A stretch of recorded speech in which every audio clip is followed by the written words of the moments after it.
Sindhu Bhairavi upcoming எபிசோடுக்காக செம இன்ட்ரெஸ்டிங்கான அதிரடியான ப்ரொமோ ஒன்று ரிலீஸ் பண்ணியிருக்காங்க. ப்ரொமோட தேதி 25 to 27 ஜூன் போட்டிருக்காங்க. ப்ரொமோவில் என்ன காட்டியிருக்காங்கன்னா, சிவாவுக்கு சிந்து வந்து காஃபி கொடுக்குறாங்க. அப்போ சிவா சிந்துவை கூப்பிட்டு, தயவு செஞ்சு இப்போவே பெருமா கிட்ட போயிட்டு நான் உன்னை கடத்தி கொண்டு போய் தாலி கட்டலங்கிற உண்மையை சொல்லிடு அப்படின்னு சொல்கிறாங்க. அதுக்கு சிந்து அப்படியே கண் கலங்கி ஒரு மாதிரி சோகமாக மூஞ்ச வச்சுக்கிட்டு, இப்போவே போய் சொல்லணுமா அப்படின்னா எப்பயும் கேட்பாங்களா அந்த மாதிரி குழந்தைத்தனமாக கேட்குறாங்க. அதுக்கு சிவா வந்து ஆமான்னு சொல்லி சொன்னதுமே உடனே சரின்னு சொல்லிட்டு தலையை அசைச்சிட்டு சிந்து அங்கேருந்து கிளம்பி போகிறாங்க. ஆனால் ரூமுக்குள்ளார அப்படியே யோசிச்சுக்கிட்டே போயிட்டு ஒரு கபோர்டை திறந்து அதுலேருந்து ஒரு டானிக்கை தான் எடுத்து குடிக்கிற மாதிரி காட்டுறாங்க. அதை பின்னாடியே ஃபாலோ பண்ணி பார்க்குற சிவா வந்து போய் அதை தள்ளி விட்டு, வேணாம் சிந்து, நான் இப்போ என்ன கேட்டுட்டேன், எதுக்காக இப்போ நான் வந்து இந்த விஷயம் சொன்னதுக்கப்புறம் விஷத்தை குடிக்கிறேன் அப்படிங்கிற மாதிரி சொல்கிறாங்க.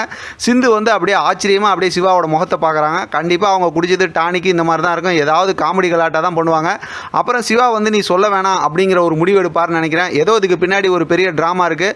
வழக்கம் போல் செம இன்ட்ரெஸ்டிங்காக தான் ஸ்டோரியை கொண்டு போயிட்டு இருக்காங்க. நீங்களும் தொடர்ந்து பார்த்துக்கிட்டு தான் இருக்கீங்க. அப்படியே சான்ஸே இல்லைங்கிற மாதிரி செம்ம இன்ட்ரெஸ்டிங்காக கொண்டு போயிட்டு இருக்காங்க.